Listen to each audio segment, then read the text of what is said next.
अस्सलाम। तो आज हमारा जो टॉपिक है उसका नाम है बिग बैंग थियरी एंड उसके रिलेटेड जो हमारी मिसकंसेप्शंस क्रिएट की गई हैं वो। बिग बैंग थियरी के बारे में बयान करने से पहले हम दो तीन बातों का बयान करना जरूरी समझेंगे। वो जो दो तीन बातें हैं उसके बारे में हम ये कह रहे हैं कि जब भी इंसान इस दुनिया में आया है उसने एक काम शुरू किया हुआ है जो बिल्कुल दूसरी स्पीशीज से बिल्कुल अलग है, और वो काम है सोचना, जिसमें वो दूसरे सबसे अलग है। बाकी उसके बायोलॉजिकल प्रोसेस सारे वो सेम हो सकते हैं, मगर ये काम ऐसा है जो जिसकी बेस पे वो अपने आप को अशरफ कहता है कि वो कहता है कि मैं सोच सकता हूँ, मैं अपने ख्यालात को इल्म में बदल सकता हूँ, मैं लाइब्रेरी बना सकता हूँ और कोई नहीं बना सकता। तो ये जो उसकी नई एक चीज़ थी जिसने सोचना शुरू करवाया, तो उसने अपने कायनात के बारे में सोचना शुरू किया, इर्द गिर्द देखा, तो अपने बारे में सोचा कि मैं कैसे आ गया, किधर से आ गया। तो वैसे ही कायनात के बारे में भी सोचना शुरू किया। तो उसका यही सवाल था कि कायनात कैसे बनी। तो इसके बारे में बहुत सारी राय है, वो ये हैं, हम बारी बारी थोड़ी बहुत डिस्कस करते हैं। सबसे पहली राय जिसको हम कह सकते हैं वो ये है कि जो यूनानी कहते थे कि इस कायनात का कोई बनाने वाला नहीं है, यानी कि ये ऐसी है कि जैसे हम कह सकते हैं जो एग्जिस्टिंग थी पहले, यानी कि बनाई नहीं गई, एग्जिस्टिंग थी और एग्जिस्टिंग ही रहेगी, यानी कि इसका वजूद पहले से था और बाद तक भी रहेगा। और इसके बाद में एक और राय ये पाई जाती है कि इसको किसी ने क्रिएट किया होगा, ठीक, या ये खुद बहुत क्रिएट होगी होगी। ये सवाल भी आ सकते हैं। तीसरी जो राय ये पाई जा सकती है कि जो मज़ाहिब की राय है, इसमें क्या है, जो भी मज़ाहिब जिस आप इलाके में रहते हैं उस किस्म के मज़ाहिब आपके पास होंगे, तो आप वैसी राय कोई रखेंगे। तो इसके बारे में अगर हमारे इलाके का जो सबसे पुराना मज़हब हम देखें उसमें हिंदुज़म आता है, उसमें भी क्रिएशन के बारे में बातें की गई हैं। उसमें तीन चीज़ें बताई गई हैं, the creator, the maintainer and the destroyer. यानी कि वो तीन गॉड्स का नाम लेते हैं, एक तो बनाता है, एक क्या करता है, मेंटेन करता है, और एक क्या करता है, डिस्ट्रॉय करता है। मैं उनके नाम नहीं ले रहा। ऐसे ही अफ्रीका में एक कबीला था, वो भी ये कहता था कि हमारा एक गॉड है, उसका भी मैं नाम नहीं ले रहा। हमारा एक गॉड है जो बहुत पहले से था। उसने क्या किया, उसने एक दिन उसे क्या हुआ कि उसे मतली आई, जैसे हम उल्टी कह सकते हैं। वो उसे उल्टी आई तो उसने सूरज उगल के बाहर फेंक दिया। फिर उससे ऐसा हुआ तो उसने प्लैनेट्स उगल के बाहर फेंक दिया। ऐसे ऐसे उसकी क्रिएशन जारी रही। अब इन ख्यालात को हम बुरा तो नहीं कह सकते, क्योंकि ये बहुत पुराने ख्यालात हैं। जो लोग थे वो बहुत पहले के थे, ये उनके ख्यालात हैं। हम क्या करेंगे, ये हम इस तरीके से, क्योंकि हम एक जर्नी की तरफ जा रहे हैं कि कायनात के बनने का सफ़र कैसा है, तो हम इसको एक जर्नी समझ सकते हैं, एक कहानी समझ सकते हैं। तो हर एक की अपनी अपनी कहानी हो सकती है। तो मेरा ख्याल है कि वो कहानी हमें ज़्यादा सूटेबल रहेगी जो कुछ प्रेडिक्ट करे, हमें जिसके बारे में कुछ पता चले, जो कोई प्रोसेस बताए कि इस तरीके से ये कुछ हुआ होगा, तो उसका जो प्रोसेस होगा वो भी हमें बताए, और कोई प्रेडिक्शन दे सके कि कैसे हुआ होगा और उसके बाद क्या होगा। तो जो भी थ्योरी है जो प्रेडिक्शन देगी वो हमारे लिए बहुत ज़रूरी है। तो प्रेडिक्शन देने वाली एक जो थ्योरी है उसको हम कहते हैं बिग बैंग। बिग बैंग एक बहुत बड़ा नाम है जिसको बहुत मिस इंटरप्रेट भी किया जाता है। जैसे एक मिस इंटरप्रेट इसकी ये है कि बहुत बड़ा जो धमाका होता है वो सारी चीज़ों को डिसऑर्डर कर देता है। अगर यहाँ पे कोई ब्लास्ट हो तो सारी चीज़ें डिसऑर्डर हो जाएंगी, ऑर्डर नहीं रहेगा, ठीक है। अगर ऑर्डर ही नहीं रहेगा तो इस कायनात में जो हमें ऑर्डर नज़र आ रहा है वो कैसे आएगा। ये एक मिसकंसेप्शन है कि ये जो धमाका है, धमाके से ऑर्डर नहीं क्रिएट हो सकता, लिहाजा ये धमाके से नहीं होता। दूसरा मिसकंसेप्शन इसकी ये है जो इसके नाम से ही जाहिर है, एक बिग बैंग, एक धमाका हुआ होगा। हम इस लफ्ज़ को ऐसे समझते हैं कि जैसे वाकई कोई ब्लास्ट हुआ, ठीक है। तो बिग बैंग से बात करने से हम शुरू करते हैं। चार चीज़ें हमें समझना ज़रूरी है। उसमें मैटर है, उसमें एनर्जी है, उसमें स्पेस है, उसमें टाइम है, ठीक। बिग बैंग कहती है इन तीनों चारों में से कोई भी चीज़ नहीं थी, एक सिंगुलैरिटी थी, एक पॉइंट हम कह सकते हैं। जब हम पॉइंट बोलेंगे फिर हम स्पेस की बात करेंगे, क्योंकि ये हम पॉइंट को वैसे समझ भी नहीं सकते, ठीक है। तो फिर हम पॉइंट की बात करें हमारे जहन में उसी वक्त स्पेस आएगी। तो इसको मैं पहले क्लियर करूँ कि स्पेस, टाइम, मैटर, एनर्जी वगैरह नहीं थी। जब कुछ भी नहीं था, एक ऐसी सिंगुलैरिटी थी जिसे साइंटिफिक टर्म्स में हम कह सकते हैं ग्रेविटेशनल सिंगुलैरिटी। जो ग्रेविटेशनल सिंगुलैरिटी थी उसमें एक शगाफ होना शुरू हुआ, ठीक है, वो ब्लास्ट नहीं है, उसमें एक शगाफ हुआ, जैसे फैलाव होता है। जैसे आप क्या करें, एक गुब्बारा हो, गुब्बारे के ऊपर आप पेंसिल से उसके ऊपर डॉट्स लगाना शुरू कर दें, ठीक है, और उस गुब्बारे में हवा भरनी शुरू कर दें। जब आप हवा भरेंगे तो आहिस्ता आहिस्ता वो जो डॉट्स थे वो दूर दूर होना शुरू हो गए, ठीक है। अब उसमें शगाफ ज़्यादा आप किए जा रहे हैं तो वो ब्लास्ट नहीं हो रहा। ऐसे ही एग्जाम्पल है बिग बैंग। वो क्या करता है, वो कहता है कि एक बहुत बड़ा, हम क्योंकि हम इसको समझ ब्लास्ट कर सकते हैं तो नाम भी हम यही दे देते हैं बैंग, ठीक है। तो इस तरीके से वो क्रिएट हुई। अब बिग बैंग के वक्त में जब टाइम जीरो से शुरू हुआ, हम कहते हैं कि set t is equal to zero, यानी जब टाइम जीरो था, जब टाइम था ही, ठीक। उस वक्त क्या हुआ होगा, अब ये जो एरिया है साइंस का, फिजिक्स का, ये थोड़ा ना एब्सर्ड है, यानी कि हमें इसके बारे में बहुत ज़्यादा नहीं पता, ठीक। अब पता क्यों नहीं है उसकी मैं बात आपको बताता हूँ। बिग बैंग शुरू करने से पहले मैं आपको ना वो रिवर्स में अगर हम कहानी लेके चलें तो ज़्यादा अच्छे से हम समझ जाएं। रिवर्स में इसलिए क्योंकि जब बिग बैंग से वो चीज़ें बनेंगी तो मैं वैसे बताऊंगा तो समझना थोड़ा अजीब लगेगा। अगर उसको हम वापस रिवर्स करेंगे तो हमारे लिए समझना आसान है। हमें पता है हमारी जो कायनात है इसमें 4 बेसिक फोर्सेस हैं, 4 बेसिक फोर्सेस ऑफ नेचर, जिनमें नंबर 1 जो फोर्स है वो है ग्रेविटी, जिसको आप ग्रेविटेशनल फोर्स कह सकते हैं। नंबर 2 जो फोर्स है वो है इलेक्ट्रोमैग्नेटिज्म, ठीक है। नंबर 3 जो फोर्स है वो आती है वीक न्यूक्लियर फोर्स, और नंबर 4 पे जो आती है वो है स्ट्रॉन्ग न्यूक्लियर फोर्स।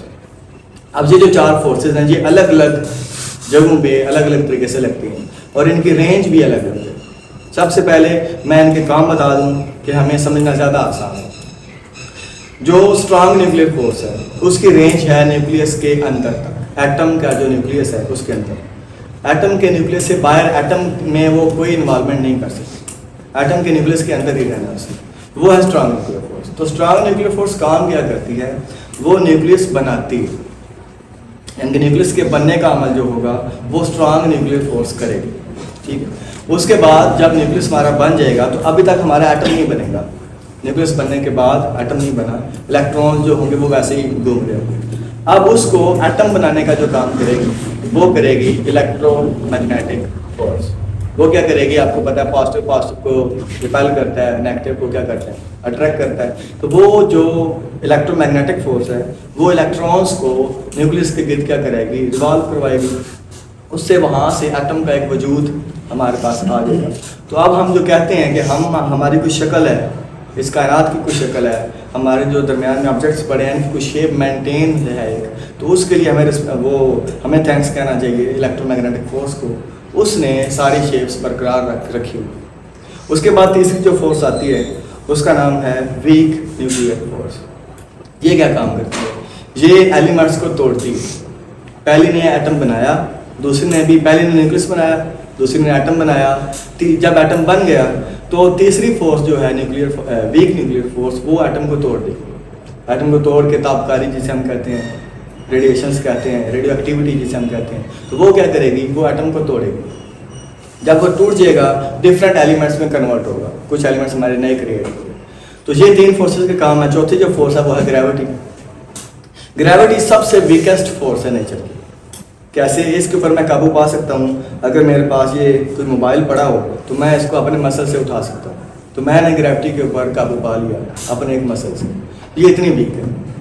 ये 4 फोर्सेस ऑफ नेचर हैं जो पूरी यूनिवर्स को गवर्न करवाते हैं, ठीक। अब हमें इनके काम पता चल गए, अब हम उसको ट्रेस बैक कर सकते हैं बिग बैंग की तरफ। उसके बाद हम वापस आएंगे तो हमारा कांसेप्ट ज़्यादा अच्छा होगा। अब हमारे पाकिस्तान में एक साइंसदान थे डॉक्टर अब्दुल सलाम, उन्होंने कुछ सोचा कि फोर्सेस को इकट्ठा किया जाए। जब फोर्सेस को इकट्ठा किया जाएगा तो कैसे करेंगे, उन्होंने क्या किया, उन्होंने इलेक्ट्रोमैग्नेटिक फोर्स और वीक न्यूक्लियर फोर्स को कंबाइन किया, थ्योरी दी। कंबाइन करने का जो मेथड था वो एक नया एक फील्ड बन गई फिजिक्स में, जिसको हम पार्टिकल फिजिक्स कहते हैं, जिसको क्वांटम फील्ड थ्योरी भी कहते हैं। ये बना, उन्होंने क्या किया, 2 फोर्सेस ऑफ नेचर को यकजा कर दिया, कंबाइन कर दिया। इसका मतलब क्या होगा कि अब 2 फोर्सेस जो है वो 2 फोर्सेस नहीं रही, वो एक फोर्स बन गई। वो आम नॉर्मल टेम्परेचर पे नहीं हो सकता, वो काम हुआ था सर्न में, फ्रांस में जो लेबॉर्ट्री बनी है वहाँ पर, और वो टेम्परेचर अचीव किया गया। आम जो प्रोसेस है न्यूक्लियर फिशन या फ्यूजन, वो तो बहुत ज़्यादा टेम्परेचर पे होता है, और ये जो फोर्सेस को इकट्ठा करना है ये उससे भी ज़्यादा हाई टेम्परेचर पे होता है। अब अगर उसको बारे में मैंने लिखा था, सुपरनोवा एक बहुत बड़ा जब स्टार फटता है तो जो रेडिएशन निकलती हैं, जो वहाँ का टेम्परेचर होता है वो होता है 100 बिलियन डिग्री सेंटीग्रेड के करीब, 100 बिलियन डिग्री सेंटीग्रेड के करीब। मगर इतने टेम्परेचर के ऊपर भी हमारी ये फोर्सेस इकट्ठी नहीं होती, इसके लिए हमें ज़्यादा टेम्परेचर चाहिए। तो वहाँ पे जो लैब बनी है सर्न वाली लैब, उसमें ये टेम्परेचर इससे ज़्यादा अचीव किया गया और फोर्सेस को यकजा किया गया, और वो दो फोर्सेस अपनी अपनी आइडेंटिटी खो के एक फोर्स बनी, जिसका नाम रखा गया इलेक्ट्रोवीक फोर्स। इलेक्ट्रोवीक फोर्स उसका नाम रखा गया। उसके बाद उसका ख्वाब था कि हम स्ट्रॉन्ग फोर्स को भी इकट्ठा करें, ठीक है। तो वो प्रैक्टिकली तो अभी तक हम नहीं कर पाए, क्योंकि उसके लिए और ज़्यादा एनर्जी चाहिए, और इतने एनर्जी रिसोर्सेज हमारे पास अभी नहीं है। मगर थ्योरेटिकली सारे साइंटिस्ट इस बात पे मुत्तफिक हैं कि हम इतनी एनर्जी अगर ले आएँ हम उसे कर लें कंबाइन। तो वो जो फोर्स बनेगी उसे हम कहेंगे ग्रैंड यूनिफाइड फोर्स, जिसमें 3 फोर्सेस को क्या किया गया है, इकट्ठा किया गया। बाकी रहेगी चौथी फोर्स आखिरी, जिसका नाम है ग्रेविटी। अब यहाँ पे कंट्राडिक्शन पाई जाती है। वो कंट्राडिक्शन क्या है, ये जो 3 फोर्सेस हैं, अब आपको पता होगा कि फिजिक्स की 2 बड़ी ब्रांचेस हैं, एक है क्लासिकल फिजिक्स, एक है मॉडर्न फिजिक्स। क्लासिकल की हम बात नहीं कर रहे, मॉडर्न फिजिक्स की भी 2 ब्रांचेस हैं, एक है क्वांटम मैकेनिक्स, क्वांटम फिजिक्स, एक है रिलेटिविटी, जिसमें आइंस्टाइन की theory of relativity, special theory और जनरल थ्योरी दोनों आ जाती है। तो क्लैश क्या आता है, क्लैश ये आता है कि जो ग्रेविटी है वो तीसरी फोर्स, जो एक 3 फोर्स को हमने कंबाइन कर लिया था, ग्रेविटी उसके साथ कंबाइन अभी तक हमसे नहीं हो रही।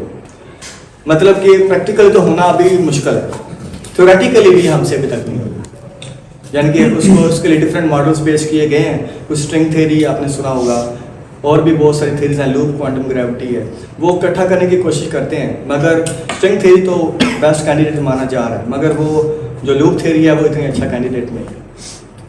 इसके ऊपर मुतफिक नहीं है 100%। यानी कि एक पूरा एक वर्ल्ड है फिजिक्स का कि जो वो नहीं जानती कि इन दोनों को कैसे इकट्ठा किया जाए। यानी कि क्लैश आ जाता है। क्वांटम फिजिक्स और जनरल रिलेटिविटी के रूल्स जब इकट्ठे करने की हम कोशिश करते हैं तो फिजिक्स के लॉज ब्रेक हो जाते हैं। यानी कि ये अभी तक फिजिक्स की यहाँ पे लिमिटेशन है, ठीक। तो चौथी फोर्स को कंबाइन करना अभी तक हमारे लिए मुश्किल है। ये तो एक जर्नी है जिसको हम इकट्ठा करना चाहते हैं। हम चाहते हैं कि हम एक अल्टीमेट फोर्स क्रिएट करें। जब वो अल्टीमेट फोर्स क्रिएट हो जाएगी तो हम क्या करेंगे, हम कायनात के अंदर क्या हुआ होगा उस वक्त जब एक ही फोर्स थी, ग्रैंड तो नहीं, अल्टीमेट फोर्स, क्योंकि ग्रैंड का नाम मैंने पहले ले लिया।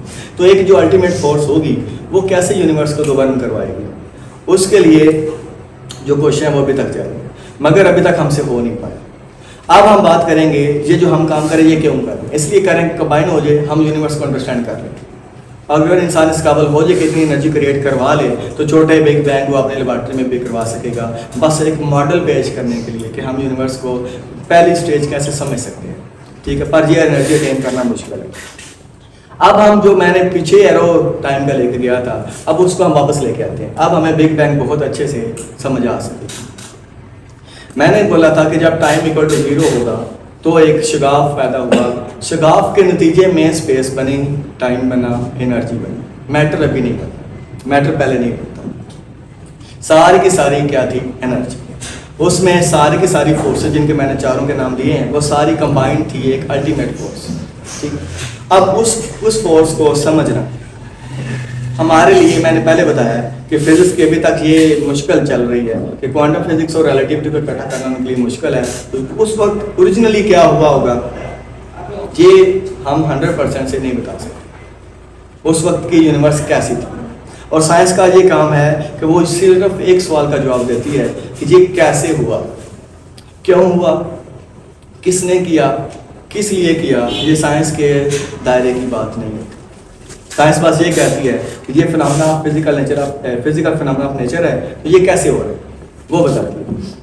तो जब वो जो वाइड है एक बिग बैंग जब शुरू हुआ तो उसका जो टेम्परेचर है वो बहुत अनइमेजिनली हाई था, आप इन्फिनिटी कह सकते हैं, ठीक। और उसकी डेंसिटी क्या होगी, ज़्यादा, इनफाइनाइट डेंसिटी। अब इसको समझाऊंगा मैं कैसे। इस बात को समझने के लिए एडविन हबल का नाम एक सुना होगा आप लोगों ने। एडविन हबल ने प्रपोज किया था बिग बैंग थ्योरी को प्रैक्टिकली कैसे कि वो एक्सपेरिमेंट कर रहा था।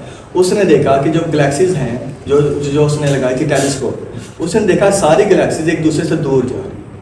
जब सारी गैलेक्सीज दूर जा रही हैं तो उसने टाइम को रिवर्स किया। उसने सोचा हर एक चीज़, हर एक गैलेक्सी जब एक दूसरे से दूर जा रही है तो मैं ऐसा क्यों ना सोचूं कि कोई टाइम ऐसा होगा जब ये बिल्कुल एक पॉइंट पे शुरू हुई होगी।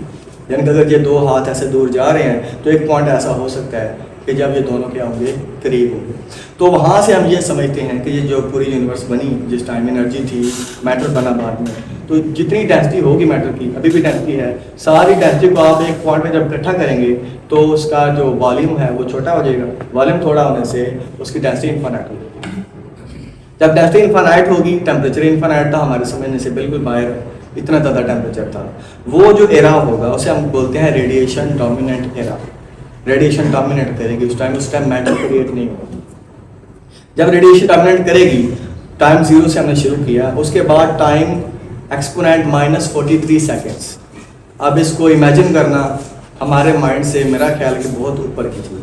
यानी कि 1 के नीचे 1 और उसके आगे 43 जीरोस, कि एक के हमने इतने छोटे हिस्से कर दिए, करोड़वां, उससे भी ज़्यादा हिस्से होंगे। ठीक है, ये जो हिस्सा था उस वक्त चारों फोर्सेज कटी थी।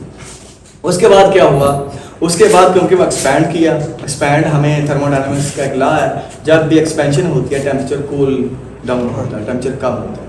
वहाँ का टेम्परेचर क्या हुआ, डाउन हुआ। जब टेम्परेचर डाउन होगा उसी वक्त क्या हुआ, ग्रेविटी जो है वो अलग होगी। उसी वक्त ग्रेविटी क्या होगी, अलग होगी। बाकी हमारे पास 3 फोर्सेज बच गई, जिसको हम ग्रैंड यूनिफाइड फोर्सेज के नाम से जानते हैं। 3 फोर्सेज बच गई। अब वो जो 3 फोर्सेज हैं, उस वक्त तक कोई मैटर क्रिएट नहीं हुआ, सिर्फ फोर्सेस का वजूद होगा, मैटर का कोई भी वजूद हमारे पास नहीं होगा। तो जब टेम्परेचर और डिक्रीज करेगा तो फोर्सेस वो अलग अलग होंगे।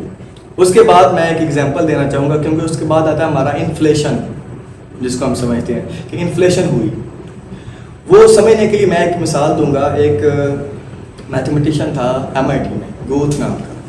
उसने क्या किया, उसने बोला कि अगर आप पेपर को फोल्ड करें, जैसे अगर मैं इस पेपर को फोल्ड करूं तो ये इसकी थिकनेस, पहले तो इसकी इतनी थिकनेस से कम, अब इसकी थिकनेस क्या होगी, पहले से डबल। फिर मैं फोल्ड करूं तो पहले से क्या हो जाएगी, 4 गुना। फिर फोल्ड करूं तो 8 गुना। ऐसे ऐसे इसकी फोल्डिंग करते जाएं तो इसकी जो चीज़ें हैं वो बढ़ती जाए, इसकी थिकनेस बढ़ती जाएगी।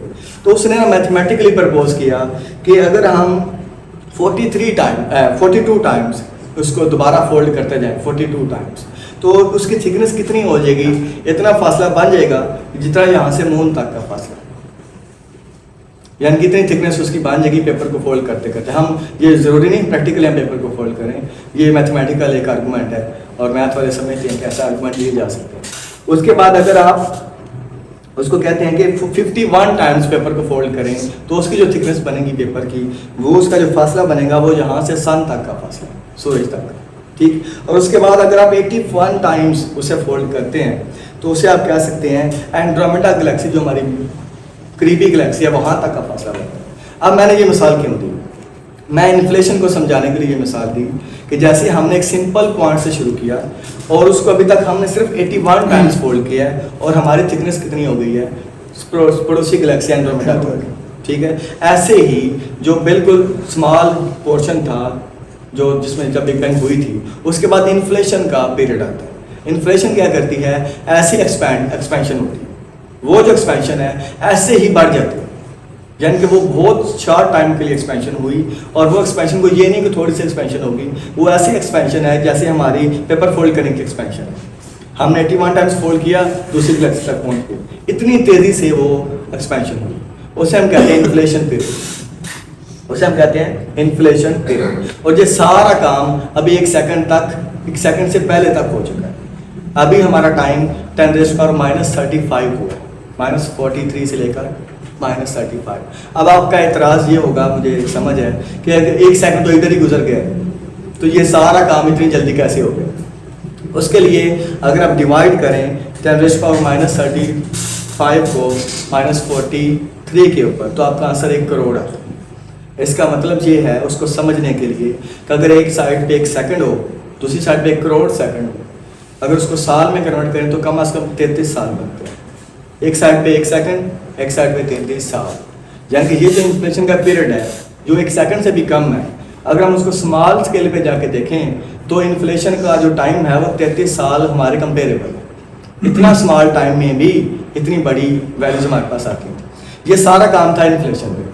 जब वो इन्फ्लेशन हो गई, अब मैं ज़्यादा उसको बयान नहीं करना चाहता कि उसको कैसे वो क्रिएट हुआ, मगर अभी तक हमारे पास कोई भी मैटर एलिमेंट नहीं बना। सारी की सारी फोर्सेस जो 3 रह गई थी वो स्प्लिट होना शुरू हो गई। सबसे पहले वहाँ से स्ट्रांग न्यूक्लियर फोर्स क्या हो गई, अलग हो गई। जब स्ट्रांग न्यूक्लियर फोर्स अलग हुई तो आपको एक चीज़ का पता होना चाहिए कि मैंने पहले बताया, स्ट्रांग न्यूक्लियर फोर्स का काम है न्यूक्लियस बनाना। जब वो अलग हो गई उसकी एक शनाख्त बन गई, तो उसने क्वार्क्स को, जो न्यूक्लियस से छोटे पार्टिकल्स हैं, उनको इकट्ठा करना शुरू कर दिया। तो न्यूक्लियस का वजूद आना शुरू हो गया। उसके बाद एटम का वजूद अभी तक नहीं आया।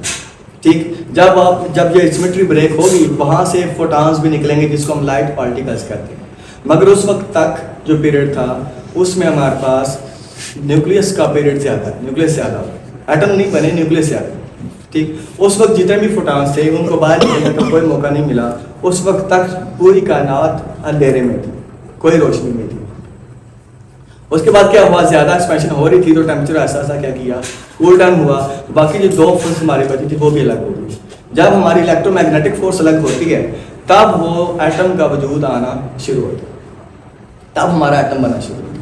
जब हमारे पास एटम बन जाता है उस वक्त हमारे पास जो फोटॉन्स हैं, जो लाइट पार्टिकल्स हैं, वो फ्री होते हैं, फ्रीली मूव कर सकते हैं। तो ये बिग बैंग होने से 3 लाख साल तक कोई फोटॉन फ्रीली मूव नहीं किया, यानी कि 3 लाख साल के बाद लाइट आई, 3 लाख साल के बाद हमें रोशनी उस यूनिवर्स में फैली। पहले उस वक्त तक कोई रोशनी हमारे पास नहीं थी। उसके बाद क्या होता है कि जब ये सारी फोर्स अलग हो जाती हैं तो मैटर क्रिएट होना शुरू होता है, एटम्स बनने शुरू होते हैं। सबसे पहले हीलियम का और हाइड्रोजन का न्यूक्लियस बनता है। ठीक, और उस वक्त बहुत ज़्यादा बादल फैल जाते हैं हाइड्रोजन और उसके हीलियम के, और यही क्रिएट करते हैं हमारे स्टेलर नेबुलास और हमारे प्लैनेटरी वो गैलेक्सीज और हमारे ब्लैक होल्स। और ये एक बात है, ब्लैक होल जो जिनकी मैं नाम ले रहा हूँ वो प्राइमोर्डियल ब्लैक होल है। वो जो ये वाले ब्लैक होल नहीं है कि जब एक स्टारा मर जाता है तो वो क्या किस में कन्वर्ट हो जाता है ब्लैक होल में, ये वो वाले ब्लैक होल्स नहीं, ये प्राइमोर्डियल ब्लैक होल है। जब हमारे पास ग्रेविटेशनल सिंगुलैरिटी थी तब ग्रेविटी सिर्फ एक्टिव थी, उसने पूरे मैटर को डोमिनेट किया और ज़्यादा डेंसिटी बना दी। वो जो ब्लैक होल्स बने उसको हम कहते हैं प्राइमोर्डियल ब्लैक होल्स। अब इन ब्लैक होल्स पे मुझे भी एतराज़ है कि अभी यूनिवर्स बनी नहीं है तो इतनी जल्दी से ब्लैक होल्स का क्रिएट होना थोड़ा मुश्किल बात है। ठीक है, मगर इसका जो आर्गूमेंट दिया जाता है वो यही है कि डेंसिटी ज़्यादा थी तो वो कंबाइन होकर ब्लैक होल्स बन गए। ये सारा काम जो चल रहा होता है, इसके बाद वो जो टाइम पीरियड है वो मैं ऐसा बता देता हूँ। उसके बाद वो 1 करोड़ साल का अरसा गुजरता है। उसके बाद ऐसा स्टेप बाय स्टेप, मैं सारे स्टेप्स नहीं गिनवा रहा, कि उसके बाद क्या होता है कि गैलेक्सीज फॉर्म होती है।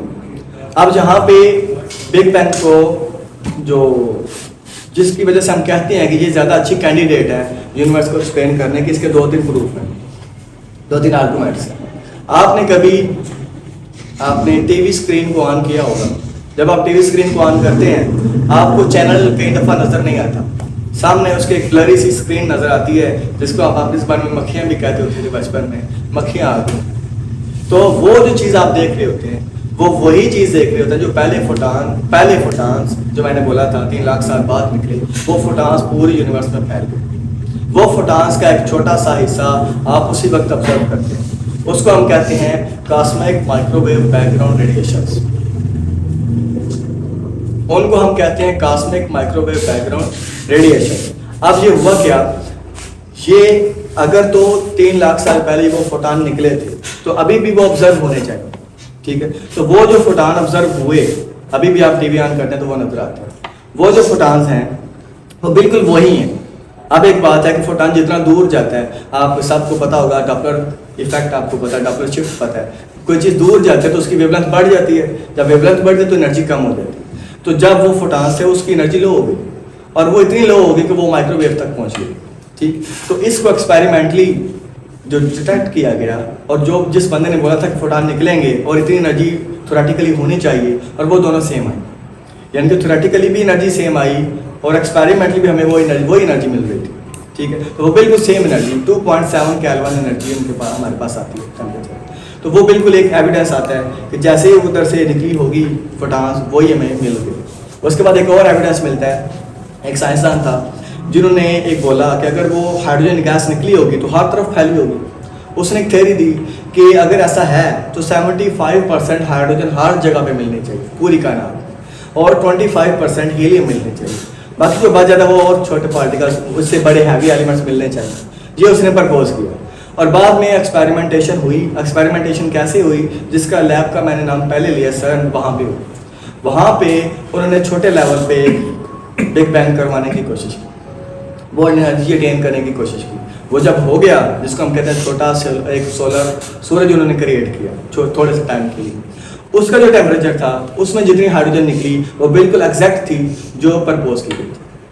तो ये दूसरा प्रूफ था जो इसके साथ बिल्कुल एग्जैक्ट मैच करता है। उसके बाद एक और प्रूफ आता तीसरा। वो जो तीसरा प्रूफ है वो इसके बारे में ये था कि एक इसके ऊपर एतराज़ किया जाता है, अगर ऐसा है इतने ज़्यादा स्टार्स हैं, इतने ज़्यादा गैलेक्सीज हैं, अगर एक जगह पे ये जैसे हमारा ये लैंप जल रहा है तो इस जगह पे टेम्परेचर बढ़ रहा है, तो अगर इतने ज़्यादा स्टार बन गया बिग बैंग के मुताबिक तो पूरी यूनिवर्स का जो टेम्परेचर है वो ज़्यादा हाई हो जाना चाहिए, यूनिवर्स रहने के काबिल नहीं रहनी चाहिए। ठीक है, पूरा स्पेस टाइम जो है वो बिल्कुल बर्निंग बॉल हो जाना चाहिए। मगर अगर हम स्टेडी स्टेट यूनिवर्स को माने कि यूनिवर्स एक्सपैंड नहीं कर रही, तो वो जो थ्योरी है वो बिल्कुल यही कहेगी कि पूरे स्पेस टाइम का टेम्परेचर बढ़ जाएगा और लाइफ एग्जिस्ट नहीं कर सकती। मगर जब हम एक्सपेंशन को मान रहे हैं, हम कहते हैं कि एक्सपैंड हुई यूनिवर्स, तो हम कहते हैं एक्सपेंशन के नतीजे में यूनिवर्स क्योंकि दूर दूर जा रही है तो जो जो जो एनर्जी वो निकाल रहे हैं स्टार्स, उनकी एनर्जी जो है वो रेड शिफ्ट दे रही है, तो उनकी एनर्जी कम हो। अब इसके बारे में एक अगर आप मुझे 2 मिनट दे दें तो एक जो मुझे थोड़ी सी मिसकंसेप्शन लगती है वो ये है कि अक्सर हमारे लोग इसको मिक्स करते हैं डिफरेंट चीज़ों के साथ। जैसे एक कुरानिक आया है जिस सूरत अंबिया की आयत नंबर 30, जिसके मुताबिक ये है कि ज़मीन और जो आसमान है वो मिले हुए थे, हमने इन दोनों को क्या कर दिया, अलग अलग कर दिया। तो मेरा जो सिर्फ मेरा, मैं ये नहीं कहता, मैं एतराज़ नहीं कर रहा, मेरा जो आर्गूमेंट है वो ये है कि अगर जो कुरानिक बात हम माने उसमें तो ज़मीन और आसमान का वजूद दिखाया गया कि ज़मीन और आसमान थे, वो दोनों मिले हुए थे, हमने इन दोनों को क्या कर दिया, अलग अलग कर दिया। मगर ये जो थ्योरी है, ये थ्योरी 2 बातें करती है। नंबर 1 कि कोई चीज़ एग्जिस्ट ही नहीं करती थी तो वो मिले होने की तो बात ही नहीं बनती, नंबर 1। और नंबर 2, आसमान के बारे में, आसमान का कोई वजूद अभी तक साइंसदानों को नहीं मिला, फिजिक्स वालों को अभी तक आसमान का कोई वजूद नहीं मिला। शायद कुछ सालों बाद मिल भी जाए, ठीक है, पर अभी तक इसके बारे में कोई वजूद हमें नहीं मिला कि कोई आसमान नाम की कोई चीज़ होती है। हमें जो चीज़ नज़र आती है वो बिल्कुल एम्प्टी वास्टनेस ऑफ स्पेस नज़र आती है, जो दिन को कंडीशन के मुताबिक कभी वो ब्लू हो जाता है, कभी वो रेड हो जाता है, कभी वो ब्लैक हो जाता है। ठीक है, तो ये इसके बारे में थोड़ी मिसकंसेप्शन थी कि ब्लास्ट से आप इतना ऑर्डर नहीं क्रिएट कर सकते। ठीक, तो ये इसके बारे में था बिग बैंग के बारे में।